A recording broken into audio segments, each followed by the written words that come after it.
Orthopedics. Sorry, I Yeah, was a bit distracted. I've done orthopedics for 3 weeks. This is what they call a hub.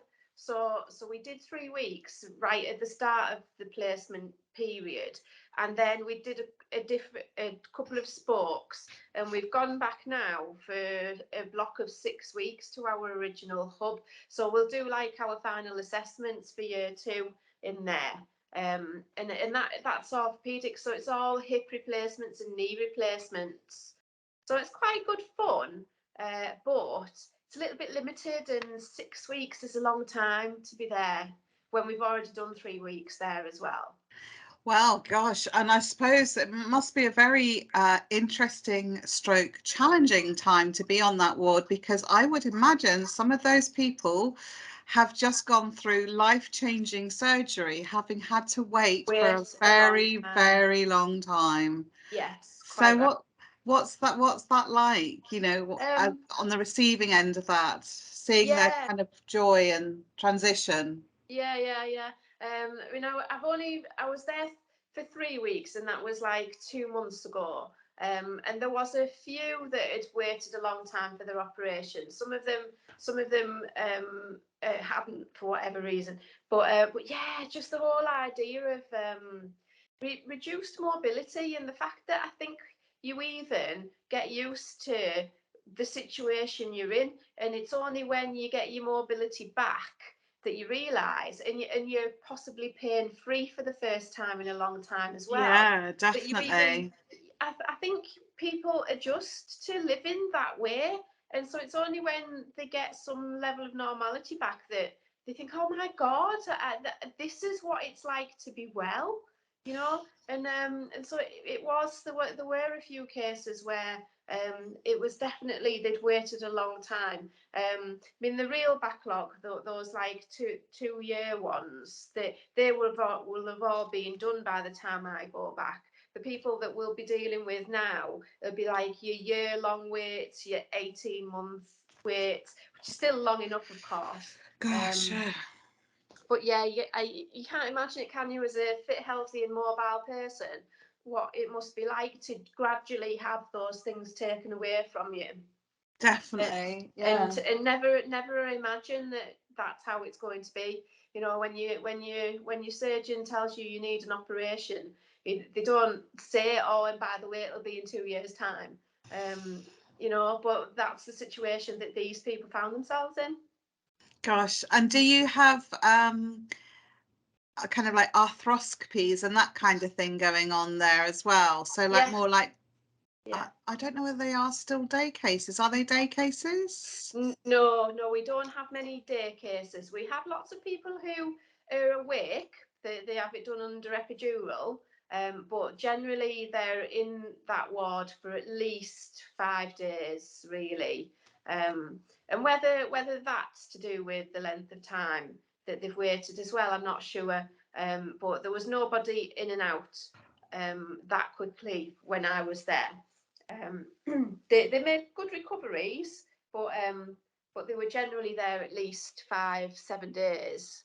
And some of them, of course, aren't going home again. Their their discharges are more complex, and so sometimes they might still be in a bed because there's nowhere for them to go. Which again, we're still in that situation, aren't we, with the ambulances and everything else? Very Um, much so. yeah, It's certainly something that's being highlighted on, media every day now, because I think, a lot of the general public haven't been aware that was the problem. They couldn't yeah. understand where Mm, the spanner in the works, so to speak, was. mm, But mm. yeah, you're so right. I mean, certainly people going home, it's after such a life-changing surgery, it's a big thing. They have to have lots of things in place for that to happen, really, don't they? Yeah, So yeah. And a lot of these people do live alone, and they're older, and so several of them aren't going home to look after themselves. They're going into possibly short-term placements before going home, or even they're going into long-term placements that they might never actually go home. yeah, Um, just down to the fact that they are older, they've maybe got some cognitive issues as well. And this is the point where everything coalesces into having the operation, having a few cognitive issues, needing to have full-time care, and that then becoming full-time permanent care, not even just temporary care. But the thing that worries me most about this whole thing is that this isn't even a new situation. This whole thing about people not having social care placements to go to is not new. It really isn't. It's been this case for years and years, and it's Yeah. never been addressed. And I don't I know we're not recording now, and I'm going to share a very strong view with you now, which I wouldn't. We are actually recording, but that's absolutely Oh, okay. fine. No, Well, it is absolutely fine, because I think it's important. You're on the ground, you yeah, see what's happening. yeah. So no, please feel free to Yeah, do yeah. that. Well, I just don't understand how it's taken so long. Why have we still got this same issue for the last 10, 15 years? It's all the social care has always been the poorest sister to the NHS, and all of a sudden it was people have noticed. Well, it's been that way for years.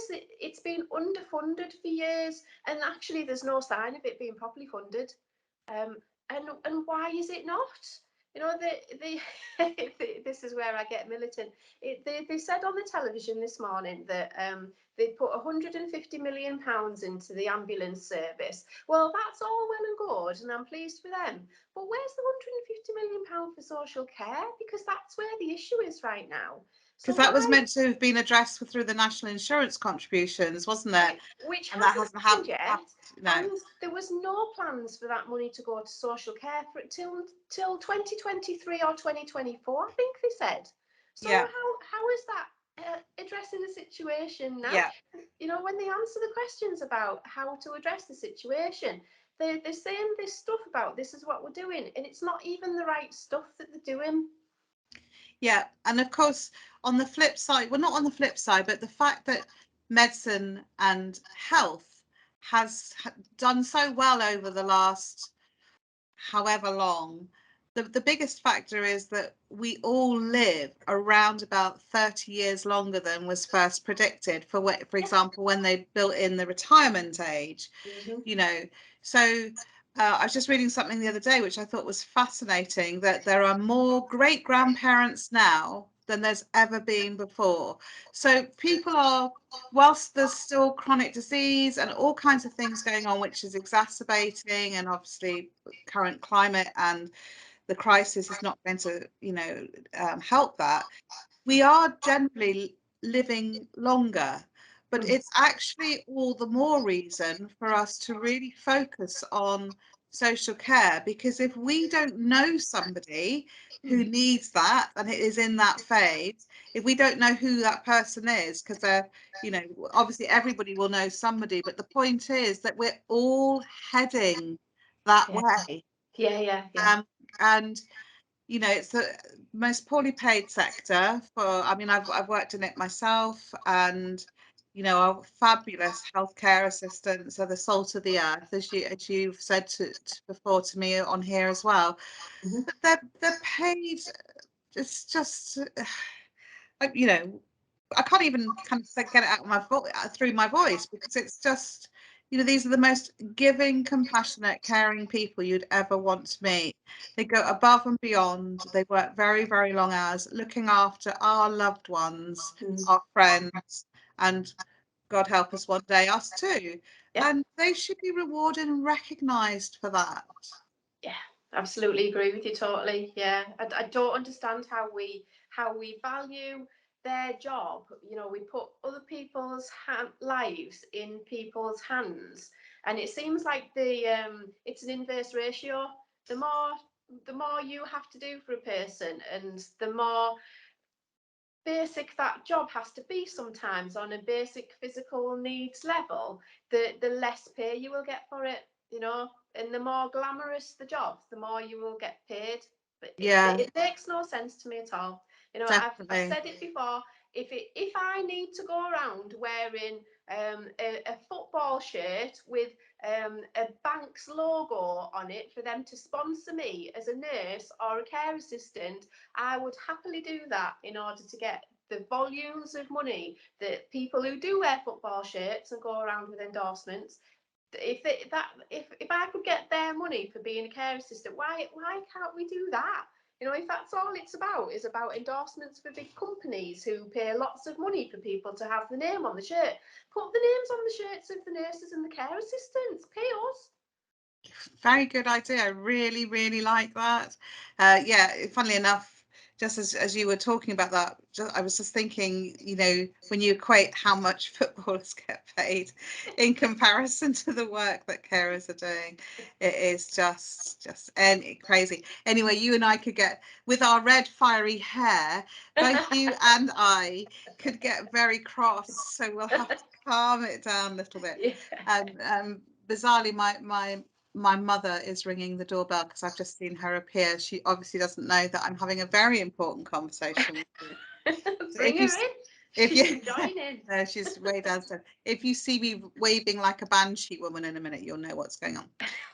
Anyway, so I thought that it would be quite interesting just to do something a little bit different and to see if I can support you in any way on something that's been kind of concerning you, or something that's you know, present at the moment that you would just like some support around. Is there anything that you feel comfortable enough to be able to share that you would like to do? Yeah, there is. Because as you know, I'm now halfway through my degree, so I'm neither at the beginning and I'm not at the end. I'm slap bang in the middle. But my attention now is turning more and more to that time. You know, I don't feel like a novice anymore. I don't feel like a newcomer. I feel like I need to start and have half an eye on the end goal. And with that comes that little voice on my shoulder that says, "Oh my goodness, what have you done?" You know, I'm kind of over the honeymoon stage of I'm new. I don't really need to have responsibility for anything because I'm just learning everything. I'm over all of that, and I'm starting to feel like I know things, and I'm pleased that I do.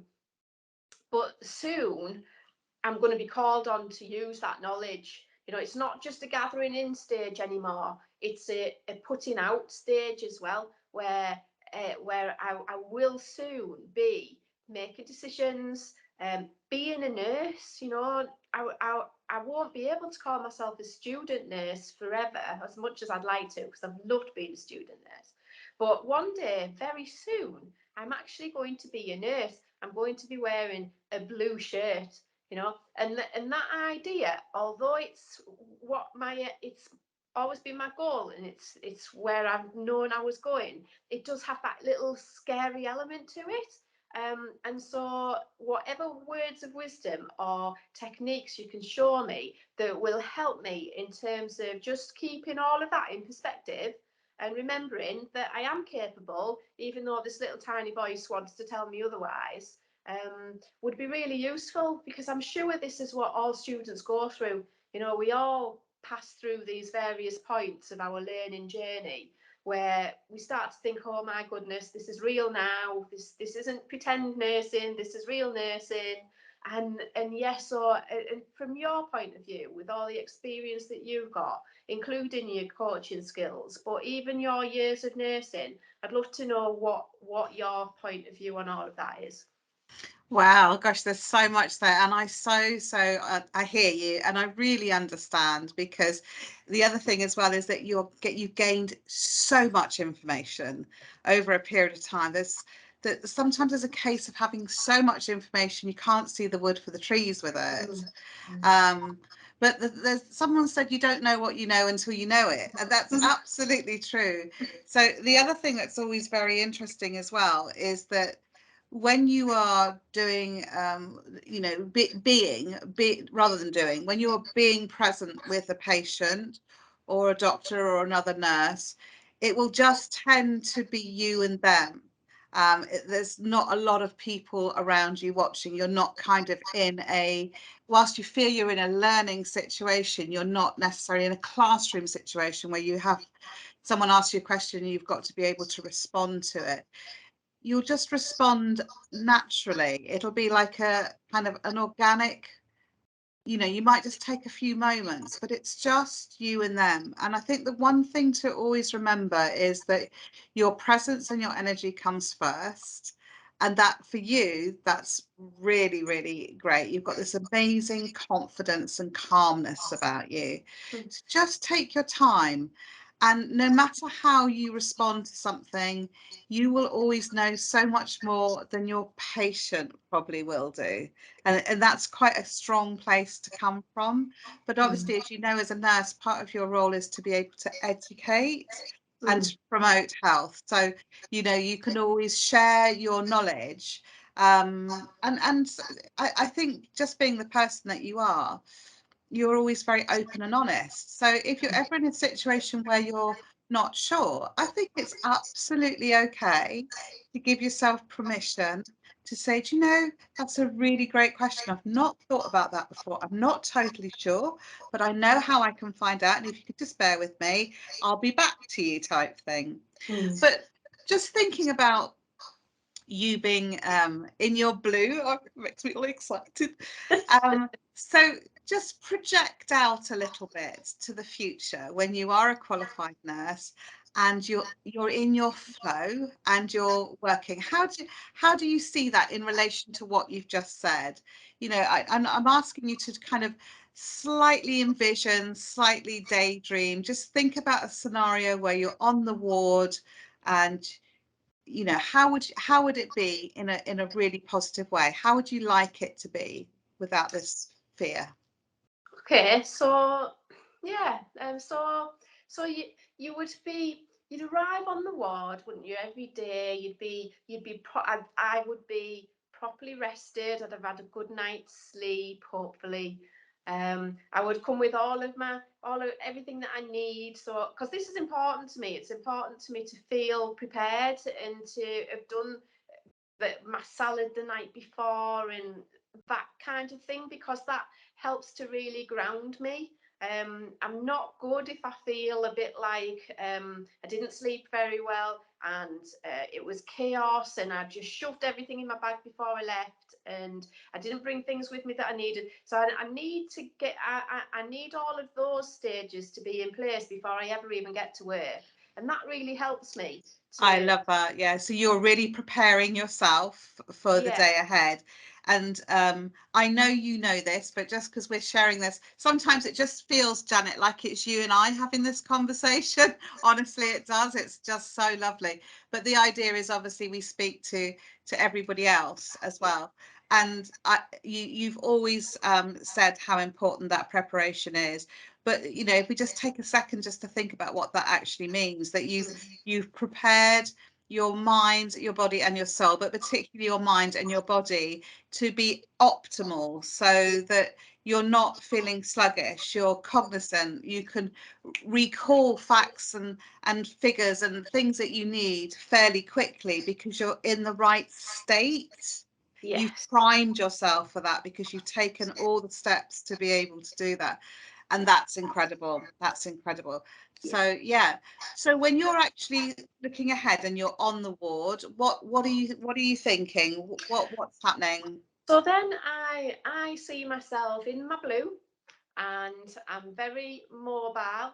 I want to be around that ward. I want to be taking great notes in handover about who my patients are, why they're with us, what care they're getting, I need to be making my little ticky boxes so that I can tick through the day who needs an ECG, who needs bloods doing, who needs this, that, and the other. I've seen nurses do this, and I love that element of organisation where they just put a little square next to somebody's name and they write ECG or whatever, and then when they've done it, they tick it off. And that for me is just like, oh, that's the height of organisation. I can't wait till I'm putting ticks in You those want a ticky boxes. box. Yes, I do. My own ticky box, my own highlighter pen. Yes. Yeah, it's wonderful. But it's so important to be organised, like you say. It really is, isn't it? Yeah. No, that's so cool. And what else do you see? What else do you see like I flowing I really well? see I see myself working with the other nurses, but also with the healthcare assistants in my little, because if say I'm in a bay, I won't be in that bay on my own. There'll be healthcare assistants who work in that bay and possibly other nurses. And I want a lovely relationship with those healthcare assistants, because I can't do every single job on my own. I can't turn a patient on my own. I can't look at a patient's skin on my own in every case. I need to be with them, and I want to set out really nicely that we are going to do this day together. And when they see things, I need them to tell me about it. When I see things, I need to then be able to act on it. So especially things like skin issues, pressure sores, you know, those are avoidable situations, and the only way they're avoidable is because people have got eyes on them. And it's not necessarily the nurse's eyes, but it's the care assistant's eyes as well. So I want them to know that when we work together, I want them to be saying to me, oh, Mrs. H in bed 3 looks like she's got a sore spot on the bottom. Will you have a look? And they'd come and get me, and I would go and look, and we'd be able to deal with that there and then. And that's the kind of Fantastic. relationship Yeah. that I want. Yeah. And also, just with that in mind, educating your HCAs to what they're actually looking for, you know, Yeah. so that they, because they are the eyes and the ears, you know, at first point, it's so important. I love all that, and I so see all of that happening for you. So let's just go back to the reality of the situation that you mentioned at the beginning, the little bit that's slightly, because what you've done is you've talked about kind of like your goal, what's a really important, what's your intention, what you want for the future. So let's just bring it back to where you're at, and that slight disconnection for you between that all happening and the fear-based side of things, that wouldn't be Yeah. the case. Talk me through that a little bit. So that would all be wonderful best case scenario. But what happens if I get onto the ward and none of that is possible? I did sleep badly. I didn't remember to bring my lunch out of the fridge. I was late because there was a crash on the motorway, so I didn't even get to work on time. So nothing about my mental state is right. And I get onto the ward and I just can't find that rhythm where one thing flows into the next, where I know what my job is that I'm needing to do. What if I just go into headless chicken mode? Okay, yeah, okay. So let's look at some options then on how you would recover that. Are you open to me just giving you some thoughts and practices on that? Yes, please. Yeah, Um, absolutely. because I think all of us at some point have been in some shape or form in that situation where something outside your control has happened. I think probably quite a lot of nurses to this very day, right at this point, will arrive and they're down 3 staff, and that would be enough to give them the same kind of feeling, like, oh my god, you know, it's just, what the hell do I do? So I think the very first thing I would suggest is just using some of my physical intelligence techniques and just really breathing first of all. So doing some really great, you know, you're out to the side, you haven't actually walked onto the ward yet, this is before you're making that transition between getting there and being fearful about it and thinking, so just breathe and center yourself. So like really root in down to the floor. So imagine that you've got this really strong eye shape thing going all the way down through your body, and root yourself in and breathe through the eye. So breathe in through your nose, take a nice restorative breath right down into your lungs, and then breathe out through your nose again, and do that 3 or 4 times with your eyes closed until you actually feel that a lovely calm centering feeling, because you cannot cope with a situation in the situation that you're in. You have to change the state. And I Yeah. think that's the missing piece that most people don't entertain. You know, they would dive straight into a situation of, I mean, well, like, trying to do bits and pieces and write things down, but you can't deal with a problem in the state that the problem it appears. You have to change it. So just that centering and that honoring of yourself. And then, there's lots of little things. I mean, I can do it in my chair right now. If you do that movement where you twist, from side to side, that one alone releases serotonin, and it gives you that kind of happiness feeling. It literally releases it in your gut while you're doing it. It's one of the reasons that footballers, you see them doing that quite a lot, talking of footballers again.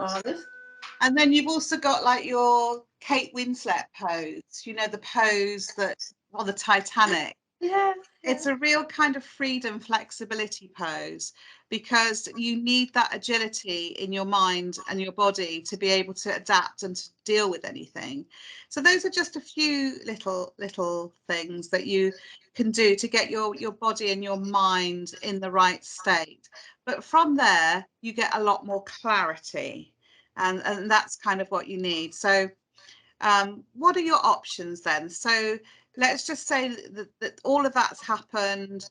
You've walked on, you've got the monkey mind sitting on your shoulder, like you mentioned, that's whispering in your ear, oh God, you're always, having these kind of issues. Yeah, this, what are you doing walking in so late? What are people going to be thinking about you? What are they saying? Oh gosh, here you are as a nurse, you don't know anything. You know how it goes, Janet. We've got it all the time. Yeah. So one of the things to say with the monkey mind, sometimes make it a little bit visual. Take it off, find a box and put it in there, literally, and close it. Because the thing is, you cannot get rid of it. It will never go. It'll always be there. But what you can do is you use the analogy of the car.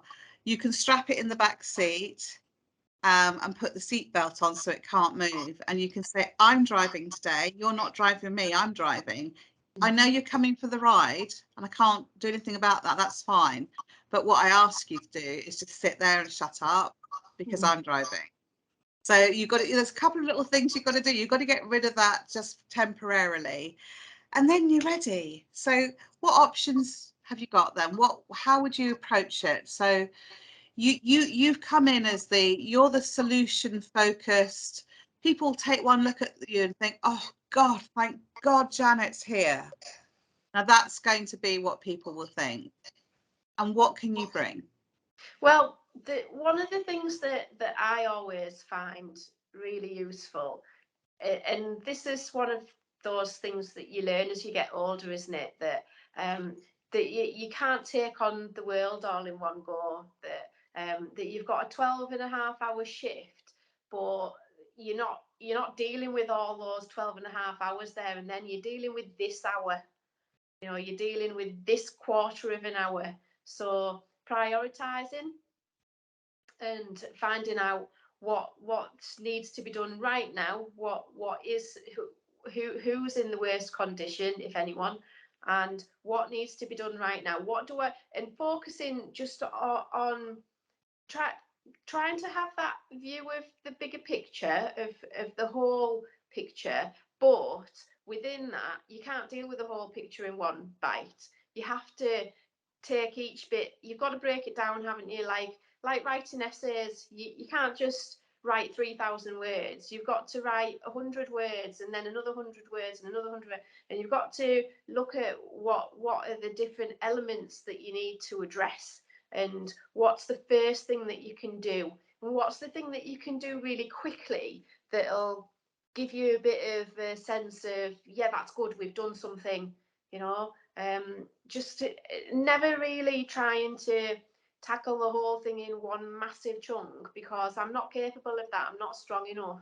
But I am strong enough to deal with one person's issue on that, and one patient at a time. When you look at that, I might have 6 patients to look after, but I'm never going to be able to.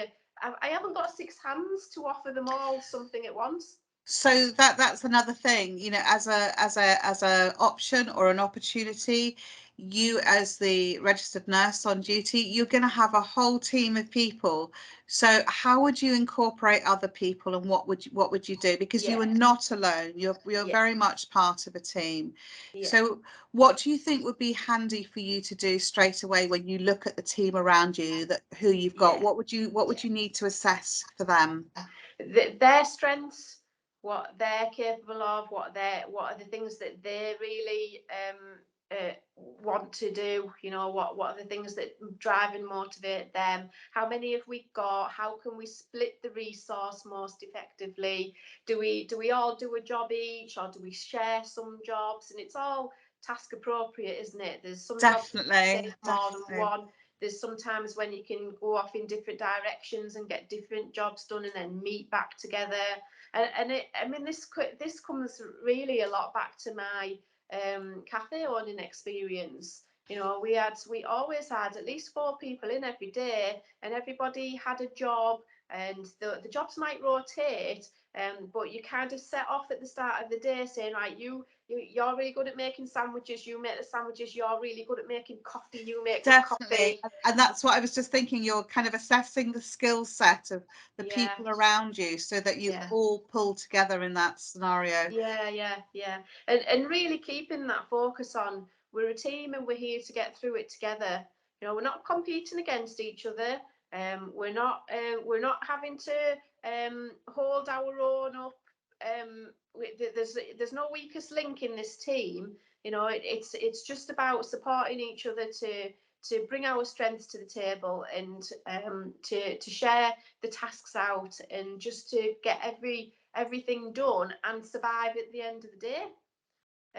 But the communication, don't you find that all of our major problems still really come back to the fact that as humans we're not good at communicating, but we can be. We do have that skill, but so often it lets us down, and we just need to get better at finding ways to keep the communication going.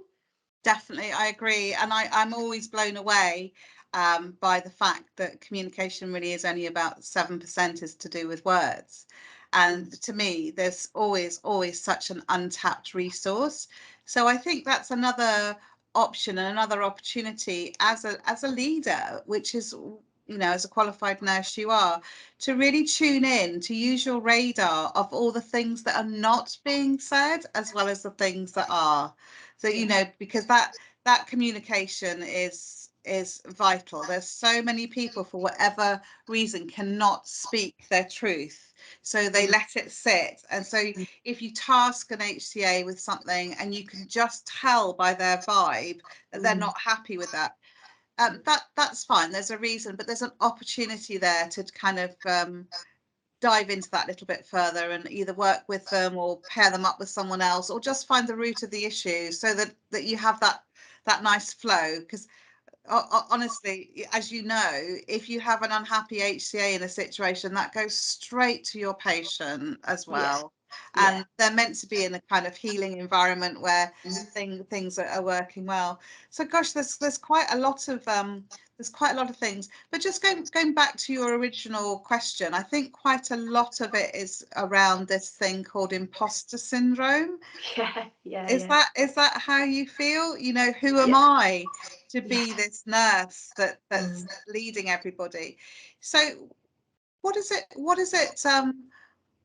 that mean to you in relation to what we've just discussed? Does that make you feel a little bit more comfortable? Um, yeah. It does. Yeah. Because like I say, up until now, it's all been very theoretical, really. You know, but as we move towards that time where it's not theoretical, even as a student, the responsibility grows from now on in. You know, there's an expectation that students will make more decisions for themselves and reason things out and explore ideas and plan more for themselves. So all the time, there's just this realization that this really important time is coming, and it's kind of about the transition from because you're kind of going back to square one, aren't you? I can be a very confident third year student nurse, And I've actually seen this in real life, that very confident third year student nurse, the next day becomes day one nurse, and it's terrifying because you've gone from that position of knowledge as a student to a position of something completely new and unfamiliar as a nurse, and it's just that transition really. And I know that we have preceptorships now, which are really great at identifying that you don't just go from student nurse to nurse, because it's like you're learning all over again. You know, you've got the same title as other nurses, and you're wearing the same uniform as other nurses who might have been there a year, 5 years, 10 years, but they've got that period under the belts. They've got their experience, whereas as a brand new nurse, you're kind of starting again, and it's just that transitional stage. That how do you go from being a very competent student nurse to being a not an incompetent nurse, obviously, but an inexperienced nurse. But I love the way that you use the word transition, because a transition always starts with the end in mind. And then there's always a kind of you're starting with the end, and then there's kind of a messy middle. But it's just see it as a seamless flow. I don't know whether this is the same, but it's such a long time ago since I qualified. Third year student nurses, particularly on nights, we ran the show.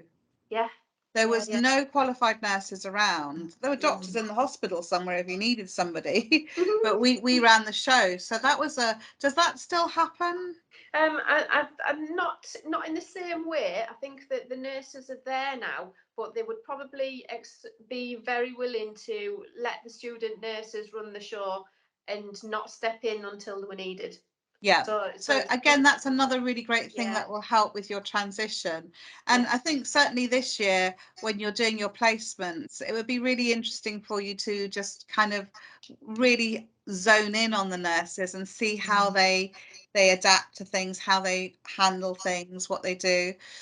But one thing I wanted to just share with you, when I went into the care home industry, I had to do like a catheterization training, because I had previously been a practice nurse and we didn't do that in practice. So I had to go and do the training. And so I kind of went through watching and my competencies, etc. And I got to the stage where I was ready, and there was this gentleman, and I thought, oh my goodness, I am so nervous. And I took a bit of time to think how I wanted to deal with it. And one of my colleagues said, do you want me to be kind of to come and help you? So I did all the kind of the clean bit, and she would do all the dirty bit, so to speak. And I said, actually, no, it's okay. I'm happy to do this by myself. So I had a really great relationship with this patient. He was a lovely, lovely gentleman. And I'd spent a lot of time talking to him about his wife who'd passed, and he had kind of ongoing catheterizations. So we just took our time, and everything was good, and kind of got in, and it was a perfect result very quickly. And he said to me, gosh, that was one of the best catheterizations I've ever had. And I said, really? I said, that's actually my first. He couldn't believe it, because I'd made the decision not to tell him, because Yeah. I didn't want him being nervous alongside me as well being nervous. So sometimes things are much, much bigger than they seem. I think that's the thing to say. So and the thing with the imposter syndrome is that it is only it's fear-based, but it is that monkey mind keeping the status quo so that you don't take the risks or go outside the box and all that kind of thing. But I think the other way to look at that imposter syndrome is to reframe it a little bit and think to yourself, you doubt yourself because you care about the decisions that you make. I mean, that changes things when you think about it that way. Or you seem to tend to worry a lot because you're actually a very compassionate being. So Yeah. when you think about things like that, it helps you to accept who you are and what you're doing. there's no really massive expectation for you to be in any shape or form perfect. It's just about getting on with it and doing it. And the beauty of our jobs as nurses is that we are not alone unless we choose to be.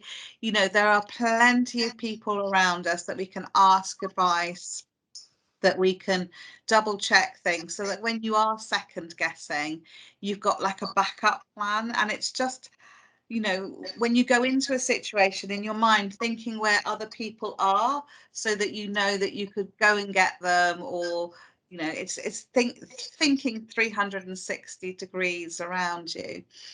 So does that make you feel a little bit happier about it? It does, yeah, it does.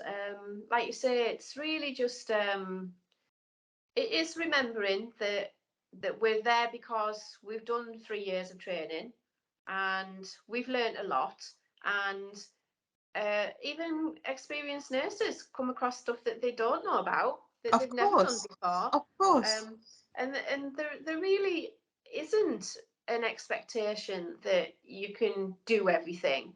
You know, one thing I have learned about nurses is that they do become specialists in their own field, don't they? But that doesn't necessarily mean that they know every aspect of nursing. Absolutely not. And why would they?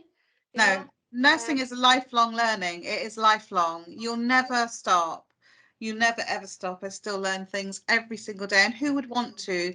You know, yeah, because the human body and the human psyche is the most exceptional machine, you know, and there are so many variables and so many parts that there's no way that mm, you will ever know. But what's certain and what's for sure is that every single intervention and experience you have, you will lock it away, maybe subconsciously, but you will lock it away for the next time. And yeah, you're literally building on that every single time, just as you do every day. And mm, in my mind, there's absolutely no difference from moving second, third year into nursing. It is just a transition. It's a journey. But in that time, your confidence and your ability and your skills and your knowledge is constantly growing. So it's just amazing.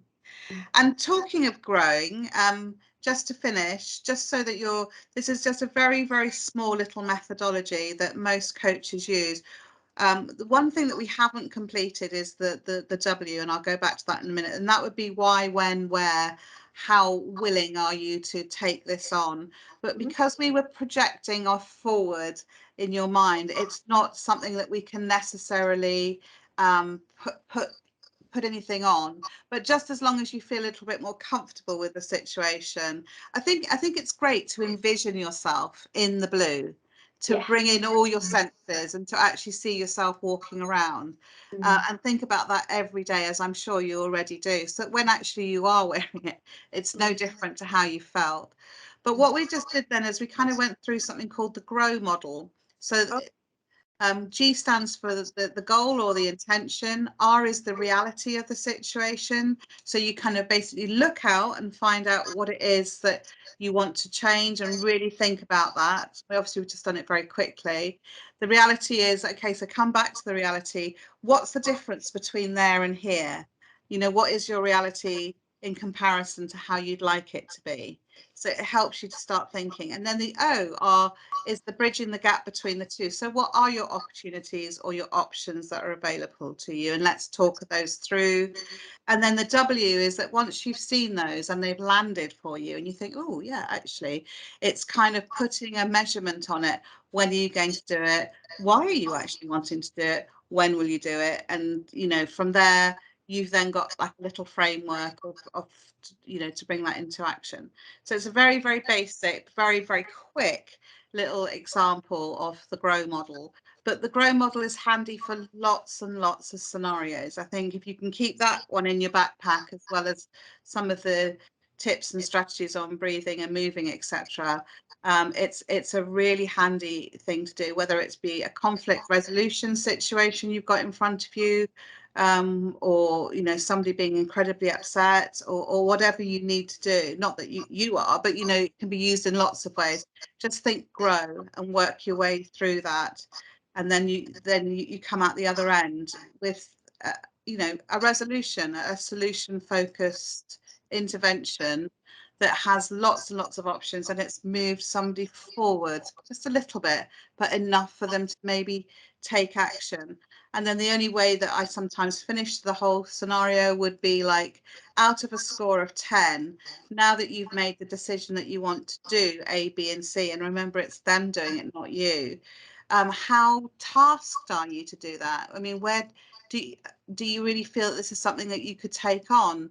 And what you're looking for is someone going, oh, hell yes. I mean, I'm at an 8 or a 9. I'm really enthused and motivated by it. What you're ideally looking for is somebody to take on like an over 7. Anything under 7, you might need to go back and start again and go through it again.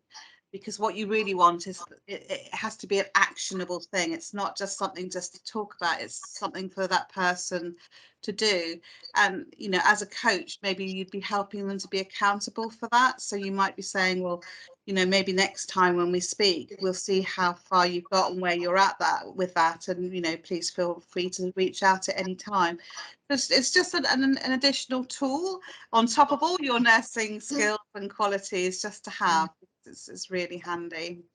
So what you've done at that stage is you've taken a problem that perhaps you didn't, it was weighing you down because you couldn't even see an answer to it. But by the time you can give a score of yeah, 8 or 9, I can do this. Then you've changed the mindset, haven't you? That it's something that's changeable or achievable. You've gone from that position of despair about I don't know how to move on. You've gone into I know exactly how to move on, and this is how to move on, and I will move on. I like that. That's a really great way of talking to yourself.